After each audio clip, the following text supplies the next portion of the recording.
Millionaire humiliates disabled waitress in upscale restaurant, sparking outrage. The waitress's response leaves everyone speechless. Cassie Ross was jolted awake by the shrill sound of her alarm clock, pulling her from a recurring nightmare. Cold sweat trickled down her forehead as the images of the accident slowly faded. The twisted metals screech, the smell of burning rubber, and the muffled screams still echoed in her mind. Taking a deep breath, she sat up in bed, her hand instinctively reaching for the prosthetic leg propped against the nightstand.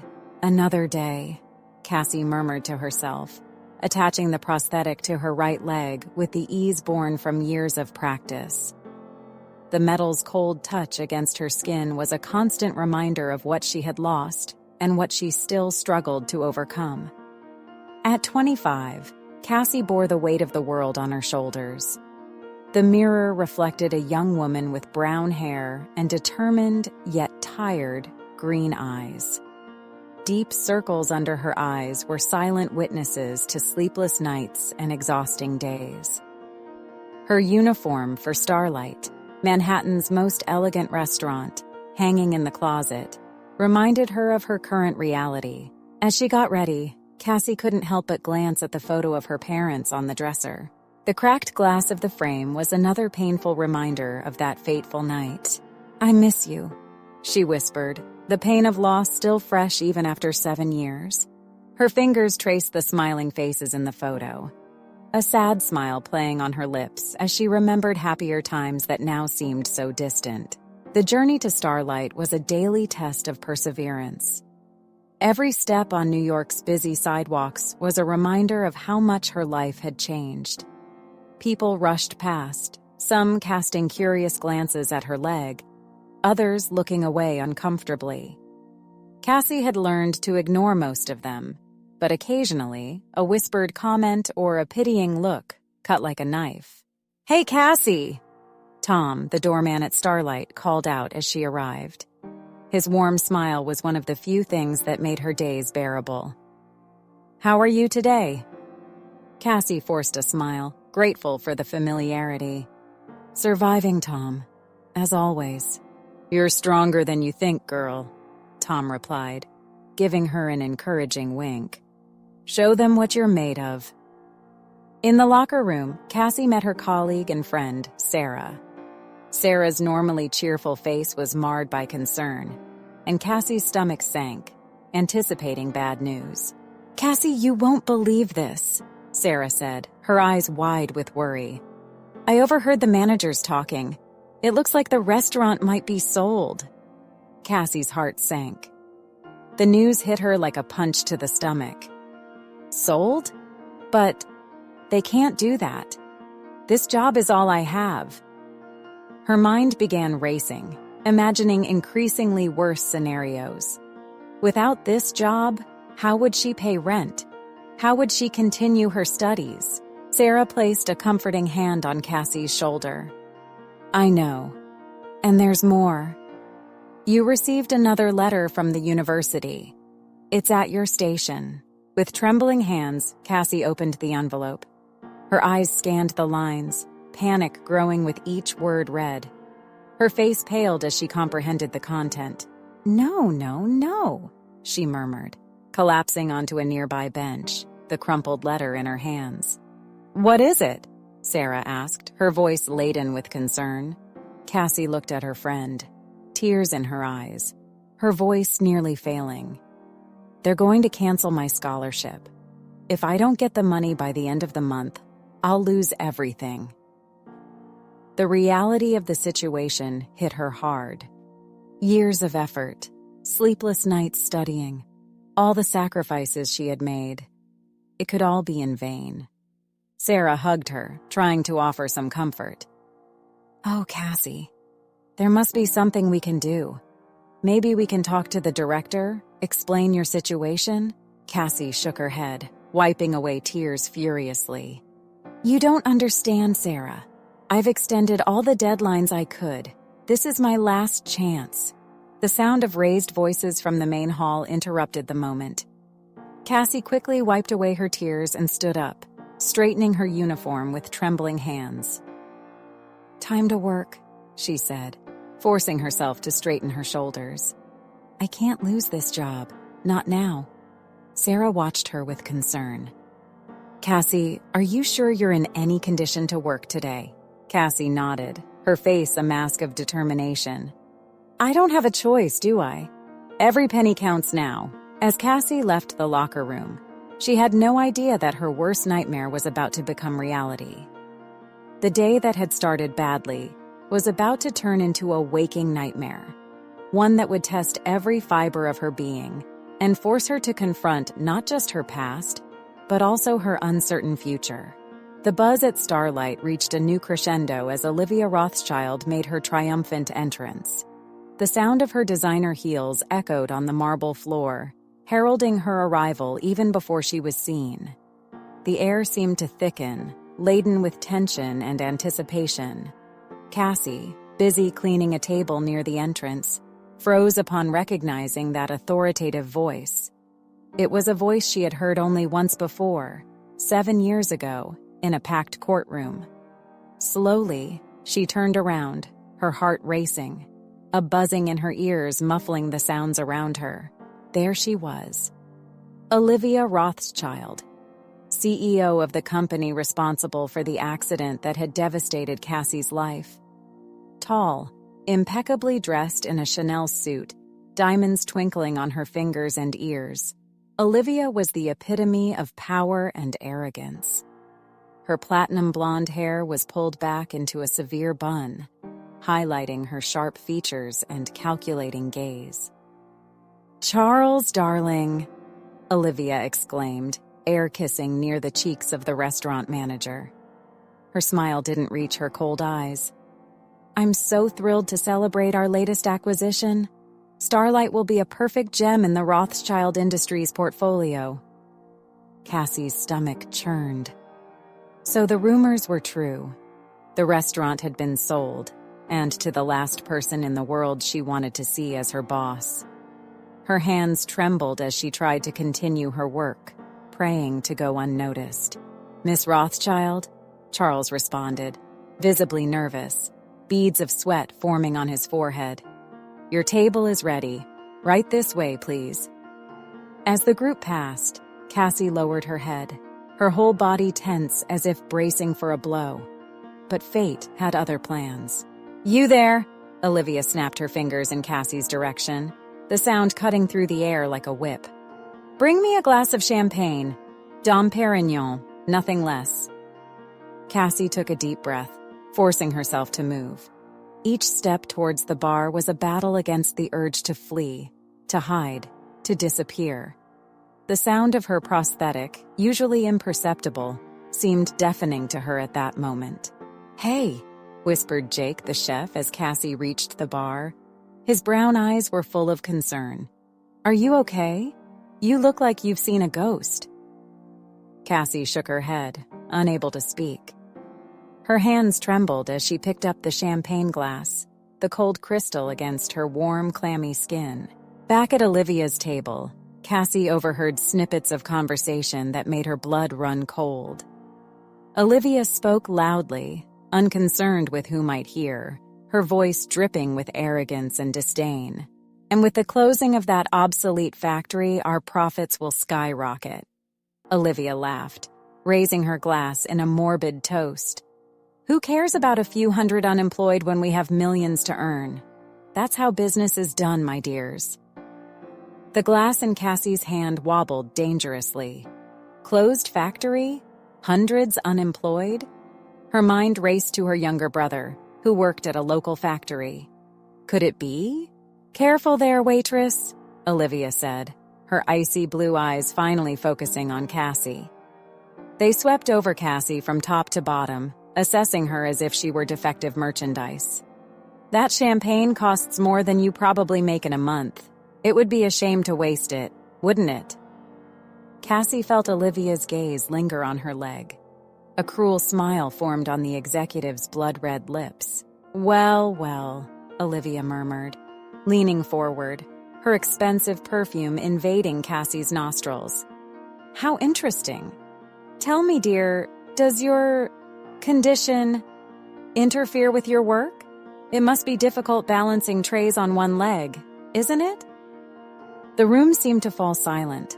Cassie could feel every eye on her, some pitying, others morbidly curious. Her face burned with shame and contained rage. "No, ma'am," Cassie replied, her voice trembling as she fought to maintain her composure. "I do my job as well as anyone else." Olivia laughed, a cold, humorless sound that echoed through the hall. "Fascinating. Charles, you should get an award for charity. Employing the less fortunate, what a touch. Perhaps we should make a commercial." Starlight, where even the broken can serve. Cassie felt her face burn with humiliation.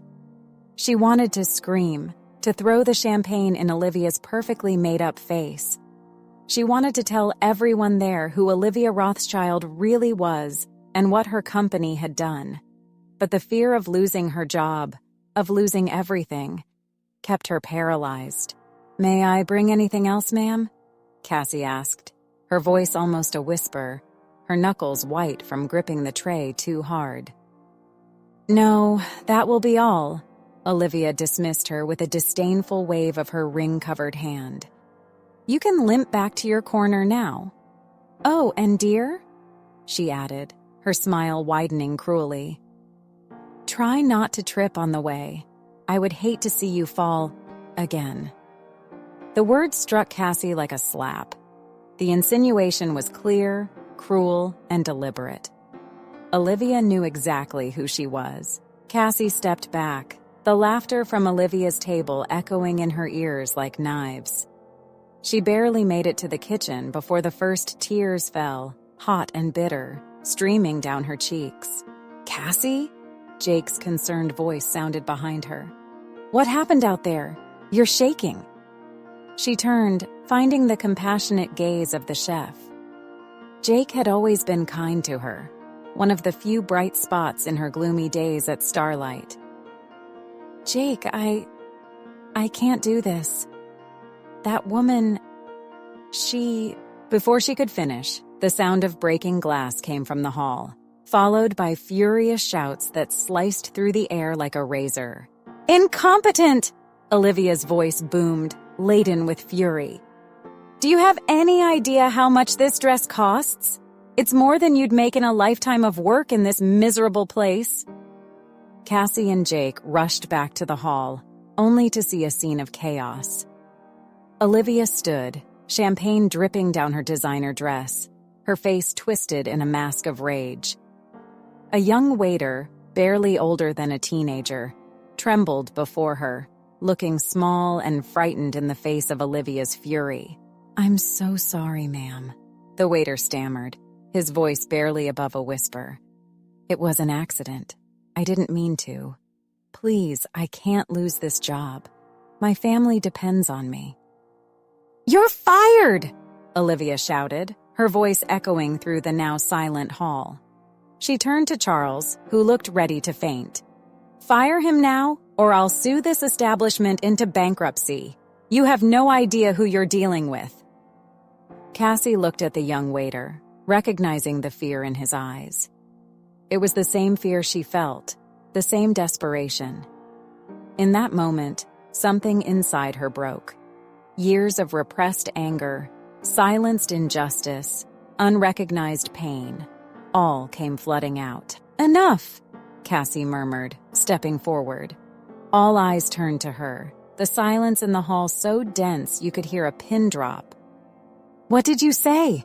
Olivia hissed, her eyes sparking with rage, focusing on Cassie like a predator about to strike.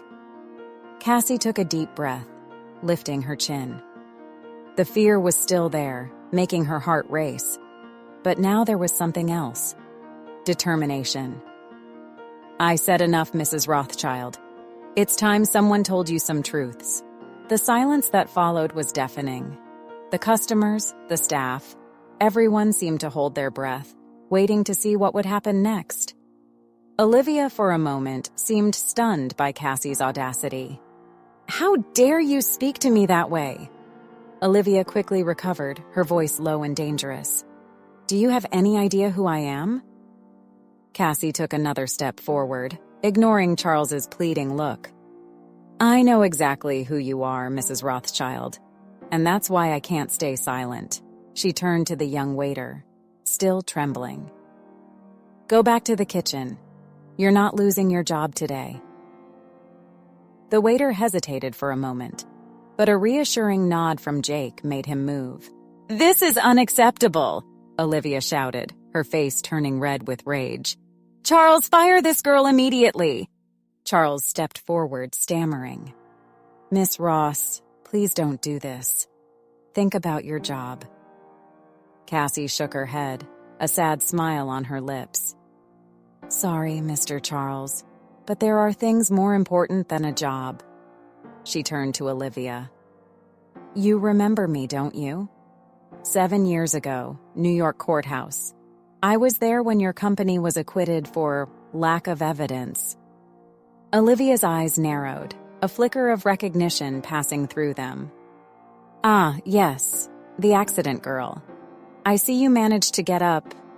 Well, sort of. The cruelty of those words made several customers gasp, shocked. Cassie felt tears burn her eyes, but she held them back. Yes, I got up. Despite everything your company did, or rather, didn't do. Despite losing my leg, my parents, and almost losing my hope. Cassie's voice trembled, but she continued. And now, here you are, closing factories, destroying lives, all for a few more millions that you don't even need. Olivia laughed, but the sound was cold, humorless. Business is business, dear. The world doesn't stop just because some people can't keep up. No, Cassie replied, her voice gaining strength. The world doesn't stop. But it also doesn't revolve around people like you, Mrs. Rothschild. People who think they can trample over others just because they have money and power. Cassie looked around, at the shocked and fascinated faces of the customers and co-workers. All of you here. You admire people like her? Rich, powerful, successful. But at what cost does this success come? How many lives are destroyed along the way? This is ridiculous, Olivia scoffed. But there was a hint of nervousness in her voice now. You have no idea what you're talking about. Don't I? Cassie challenged. Then tell me, Mrs. Rothschild, how many jobs will be lost with the closing of that factory? How many families will be without income? How many dreams will be destroyed? The hall was completely silent now, all eyes shifting between Cassie and Olivia. The tension was palpable, electric. Olivia began, but for the first time, she seemed at a loss for words. Cassie took another step forward, her voice now calm, almost gentle. You know, Mrs. Rothschild, I spent years hating you and your company for what you did to me. But now I just feel sorry. Sorry for someone who has so much, yet still needs to step on others to feel powerful. The words hung in the air, heavy and emotion-laden. For a moment, no one moved. No one spoke. It was as if time had stopped. Then, slowly, someone began to clap. Soon, others joined in, and within seconds, the entire hall was applauding. Cassie blinked, surprised, as she saw tears in the eyes of some customers, expressions of admiration in others. The silence that followed Cassie's words was shattered by the sound of slow, sarcastic clapping. Olivia Rothschild, recovering from the initial shock, stepped forward, her cold eyes fixed on Cassie. Bravo, Miss Ross. What a touching speech, Olivia said, her voice dripping with disdain. But do you really think your pretty words change anything in the real world? You have no idea how business works. Cassie felt the gaze of everyone in the restaurant on her. Her heart pounded, but she stood her ground. Maybe I don't know everything about business, Mrs. Rothschild, but I know the difference between right and wrong. And what your company does, it's wrong, Olivia laughed. a cold sound that echoed through the hall. Right and wrong? We're talking about business, dear, not a fairy tale. The world belongs to the strong, to those brave enough to do what is necessary to succeed. Even if it means destroying lives? Cassie countered, her voice gaining strength. Like my families? Like the hundreds of families who depend on that factory you plan to close? A murmur ran through the hall. Some customers exchanged uncomfortable glances. Others seemed genuinely interested in the confrontation unfolding before them. Olivia narrowed her eyes, her posture subtly shifting. Be careful what you say, girl. You're treading on dangerous ground. Baseless accusations can have serious consequences. They're not baseless when I've lived those consequences, Cassie responded, her voice trembling slightly. When I lost my leg, my parents, my future because of your company's negligence. Olivia's face paled for a moment, but she quickly recomposed herself. That was a regrettable accident. The courts have already decided there was no fault on our part. Justice? Cassie let out a bitter laugh. The only justice that was served was the kind that Rothschild Industries' money could buy. The sound of something breaking interrupted the confrontation. A customer had dropped their glass, the liquid spreading across the white tablecloth. Olivia took advantage of the distraction to regain her composure. She turned to Charles, who watched the scene with a mix of horror and fascination. This is unacceptable. I demand that this employee be fired immediately. Otherwise, forget any dealings with Rothschild Industries. Charles hesitated, his gaze shifting between Olivia and Cassie.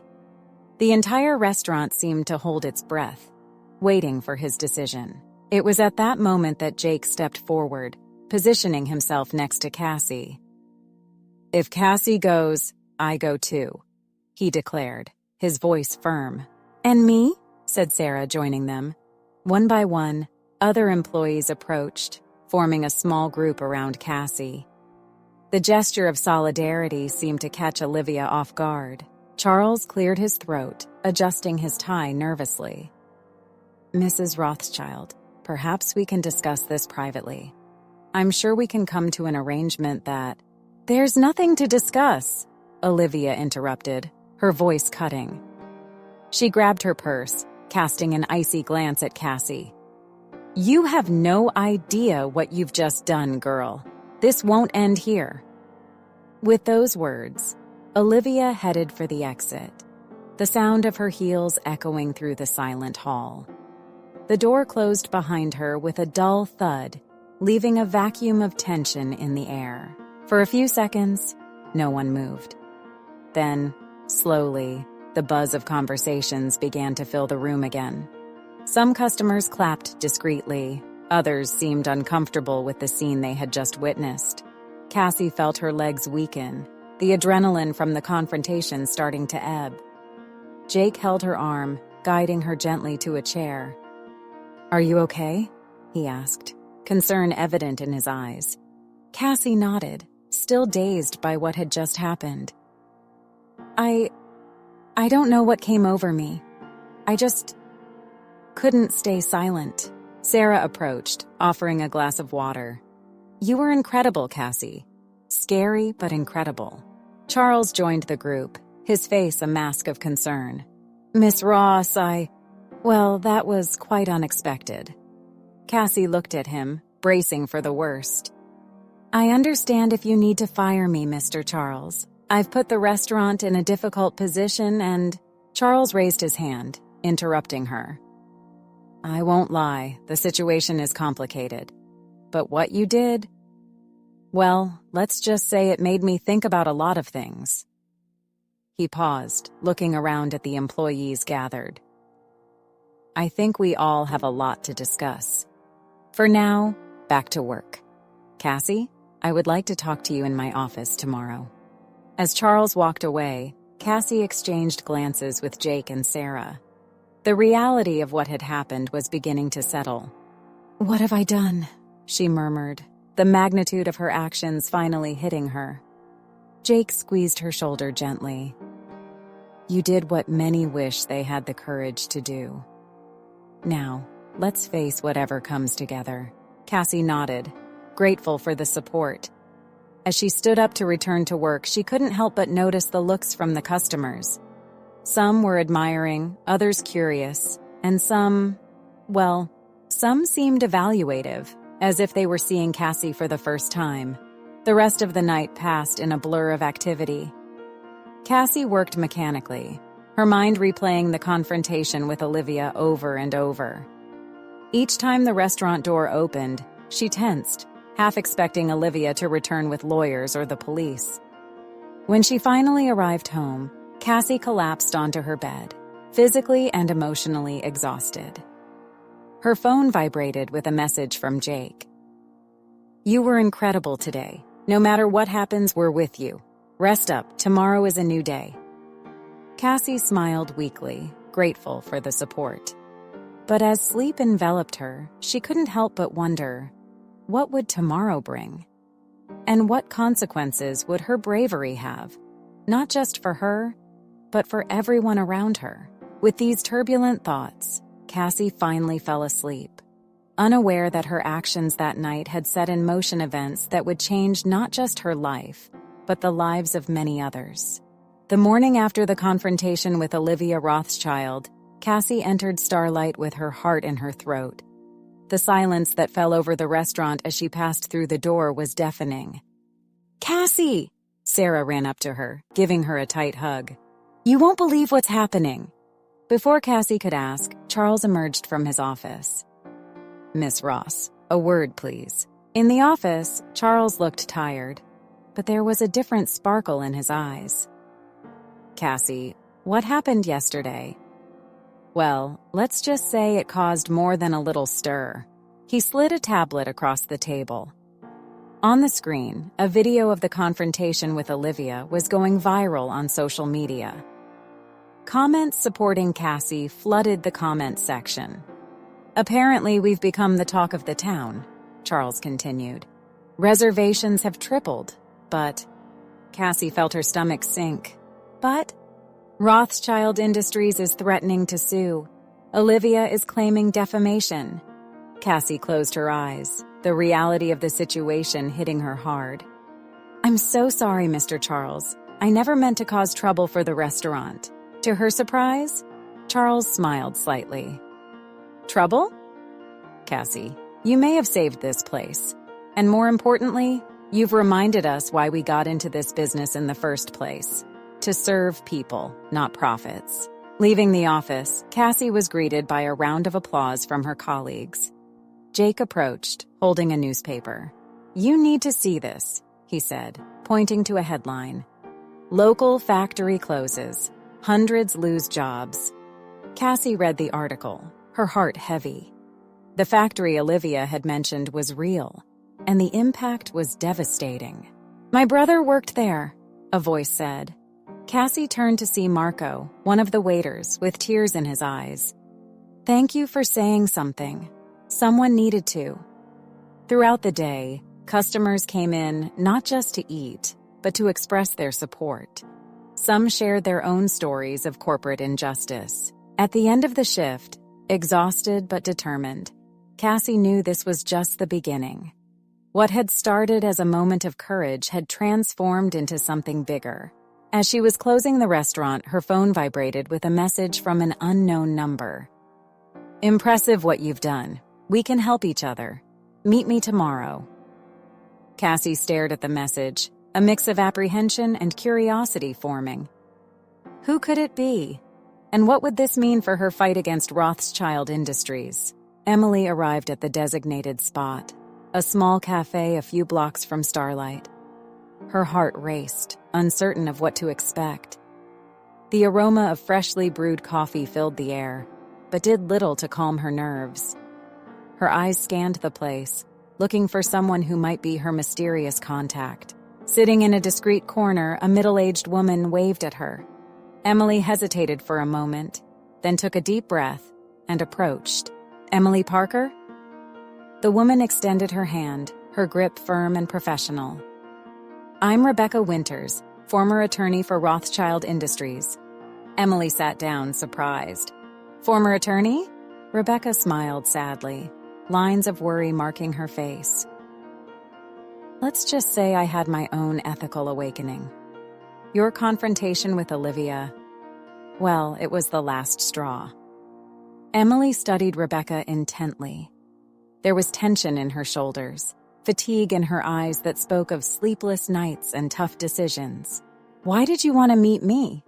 Emily asked, her voice low, aware of the other customers around. Rebecca looked around before leaning forward. Because you did something many of us should have done a long time ago. You stood up to Olivia, you exposed the truth.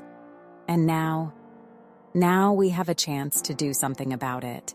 As Rebecca spoke, Emily felt a mix of hope and apprehension grow within her. The former lawyer revealed internal documents, evidence of questionable practices at Rothschild Industries.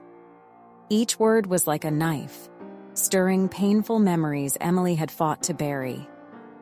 The accident that took your leg and your parents, Rebecca said softly, placing a folder on the table.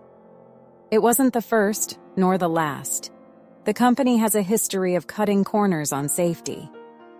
Emily closed her eyes, the memories flooding her mind. The sound of twisted metal, the smell of burning rubber, the screams. She swallowed hard, fighting back tears. I always knew there was more to it, Emily whispered, her voice trembling. Rebecca placed her hand over Emily's, the gesture surprisingly comforting. Your bravery in facing Olivia, it inspired others to come forward. Former employees, affected families. We're building a case. A case? Emily asked, suddenly feeling overwhelmed. The idea of reliving everything, of exposing her pain to the world, was terrifying. A class action lawsuit against Rothschild Industries, Rebecca explained, her eyes shining with determination. But we need you, Emily. Your story, your testimony, could be crucial. Emily hesitated, considering the implications. Does this mean reliving everything? Rebecca nodded understandingly. It won't be easy.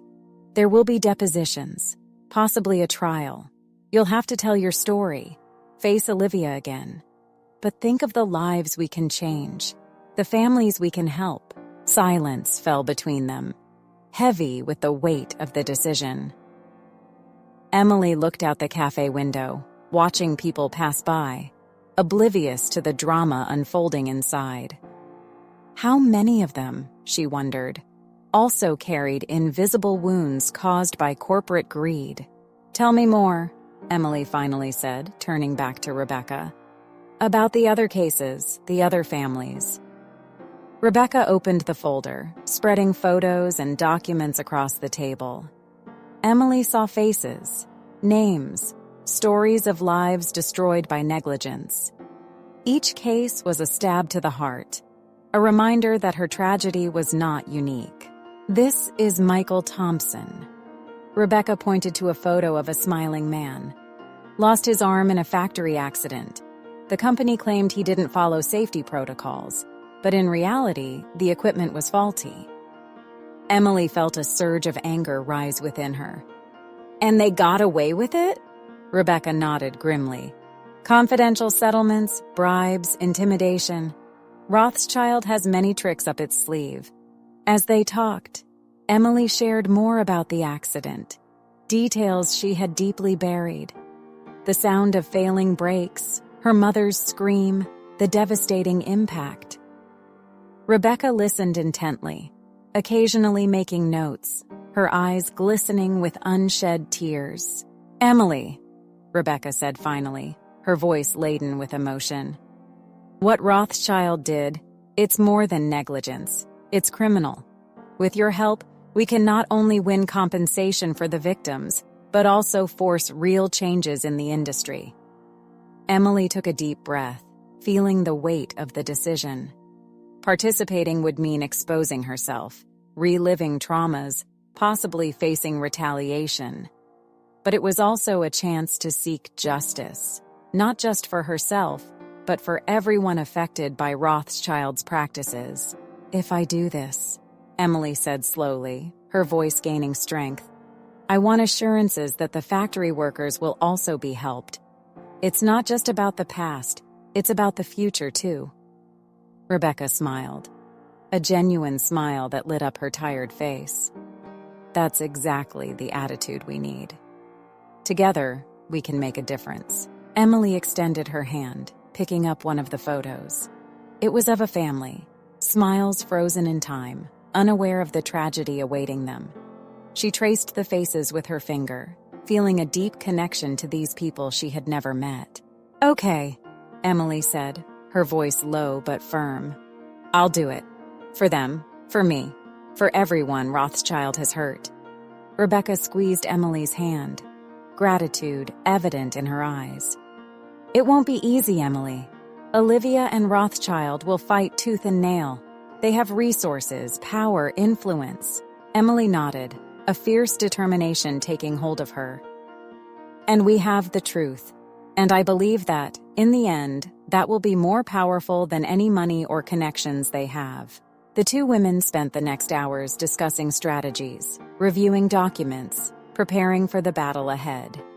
The cafe around them emptied and filled again, the world continuing its routine while, in that corner, a revolution was being planned. As Emily left the cafe, she felt like she was on the edge of a precipice. The path ahead was scary, filled with uncertainties and potential dangers. But it was also full of possibilities, hope for a better future. Her phone vibrated a message from Jake. Hey, is everything okay? You seem distracted today. Emily smiled, grateful for the constant support of her friend. She hesitated for a moment, considering how much to reveal. Finally, she replied, I'm fine. Actually, better than fine. I think I've finally found a way to make a real difference. With a mix of determination and apprehension, Emily headed towards Starlight. The familiar sign of the restaurant shone in the night, a beacon of normalcy in a world that, for Emily, had just turned upside down. As she walked, she thought about all the lives affected by Rothschild Industries, about all the untold stories, the uncorrected injustices. And for the first time in a long time, Emily felt something beyond the pain and anger that had been her constant companions since the accident. She felt hope. The decisions she would make in the coming days could change not just her life, but the lives of many others. The real fight was just beginning, and Emily was ready to face it head-on. With each step towards Starlight, Emily felt her resolve strengthen. The weight of the documents in her bag, the stories she had heard, the promises she had made all propelled her forward. The battle against Rothschild would be tough, perhaps the toughest thing she had ever done. But Emily knew, deep in her heart, that it was the right thing to do. And with that certainty, she opened the door to Starlight, ready to face whatever the future held. Cassie walked into Charles's office, a folder under her arm and determination in her eyes. In the 2 weeks since her meeting with Rebecca, she had worked tirelessly on a proposal for Starlight. Mr. Charles, she began, I have some ideas to improve the restaurant. Charles raised an eyebrow, curious. Go on, Miss Ross. Cassie opened the folder, revealing spreadsheets and charts. We can cut costs without sacrificing quality by implementing a zero-waste program. Additionally, I suggest partnering with local producers affected by the factory closure. As she explained, Charles's eyes widened. This is impressive, Cassie. Where did you learn all this? Remember the college I'm struggling to finish? Business administration? She smiled shyly.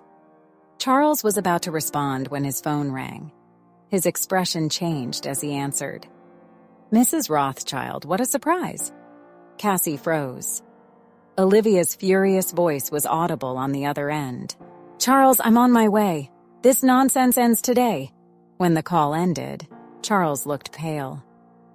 Cassie, perhaps it's best if you leave. But Cassie stood firm. No, Mr. Charles, no more running. Minutes later, Olivia burst through the restaurant, followed by two men in suits. "The game is over," she hissed. "Charles, sign these papers. I'm taking full control of Starlight." Cassie stepped forward. "Mrs. Rothschild, before you do something drastic, perhaps you'd like to see this." She extended her proposal. Olivia laughed dismissively, but something in the numbers made her pause. "This is interesting, but irrelevant. I have control now." That's when Jake entered, followed by a local TV crew. "Actually," he smiled, "I think everyone would like to hear about the practices of Rothschild Industries." Olivia paled. "You wouldn't dare." Cassie felt the weight of the decision.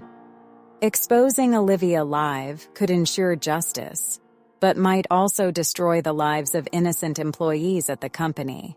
"Mrs. Rothschild," Cassie said calmly, "we can do this the hard way, or we can work together for real change." For a moment, the air was thick with tension. Then, surprisingly, Olivia lowered her shoulders. "Perhaps we can talk in private," she murmured. As Cassie followed Olivia to the office, she exchanged a look with Jake. This was not the end, but the beginning of a new battle, one in which compassion could be as powerful as confrontation. Starlight was unrecognizable. Tables had been moved aside, making room for makeshift booths. Cassie circulated the space, checking the last details of the job fair she had organized. "Cassie!" Jake called out, waving from one of the booths. "The first candidates are arriving." In the weeks following her private conversation with Olivia, Cassie had worked tirelessly. The proposal for Starlight was not enough. She wanted to do more for the community affected by the factory's closure. The job fair was just the beginning. Cassie had convinced local businesses to participate, offering opportunities to the unemployed workers. Under her guidance, Starlight was leading by example, hiring and training several former factory employees. As she assisted a nervous candidate with his resume, Cassie saw a familiar figure enter the restaurant. Olivia Rothschild, looking less imposing than the last time, surveyed the room with a complex expression. Cassie approached her, tense. "Mrs. Rothschild, I didn't expect to see you here," Olivia sighed. "Neither did I, to be honest." She paused, seemingly struggling with her words. "You did a good job here, Cassie." Before Cassie could respond, a buzz spread through the hall. Rebecca Winters had arrived, accompanied by reporters. "Cassie," Rebecca called out, "it's time. Shall we make the announcement?" Cassie felt the weight of the moment. The deal they had negotiated with Rothschild Industries' compensation for the victims, new safety standards, a fund for worker retraining, was about to go public.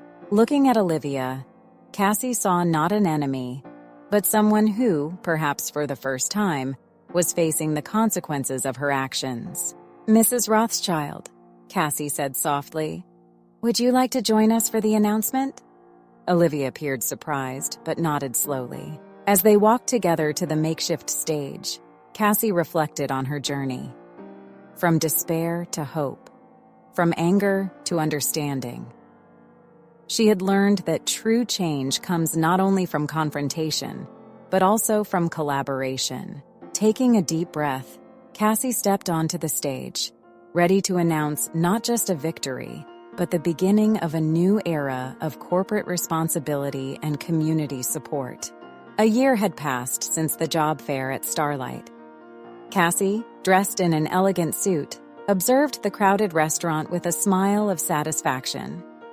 Starlight had transformed. It was no longer just a luxury restaurant, but a symbol of change and hope in the community. The walls displayed local art, the menu highlighted ingredients from regional producers, and the staff was a diverse mix of veterans and new talents. "Pensive?" Jake asked, joining her. Cassie smiled. "Just reflecting on how much has changed. The agreement with Rothschild Industries was just the beginning." Cassie used her new platform to advocate for broader changes in the industry. The retraining fund had helped hundreds of workers find new careers. Charles approached, accompanied by a visibly transformed Olivia Rothschild. "Cassie, I think it's time for your speech." As she walked to the small stage, Cassie saw familiar faces in the crowd. Rebecca, now a partner in her advocacy efforts. Marco, who had become the assistant chef. Sarah, the HR manager, responsible for the restaurant's inclusion program. "A year ago," Cassie began, her voice firm, "we were in a moment of crisis. Today, we celebrate not just our recovery, but our evolution." She spoke about resilience, compassion, and the importance of community, about how adversities can become opportunities for growth. "This is not the end of our journey," she concluded, "but a new beginning. Together, we will continue to build a future where business and community thrive side by side." Applause echoed through starlight.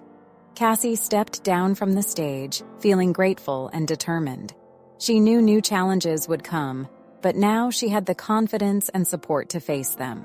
As the night progressed, Cassie allowed herself a moment of reflection.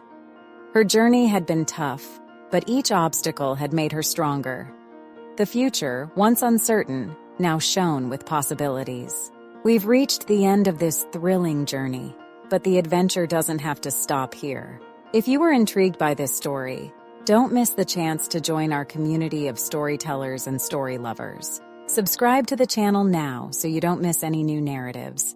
Leave your thoughts in the comments about the story you just read. We'd love to hear what you think. And share it with your friends and family to spread the magic of words. Together we can create an infinite universe of stories.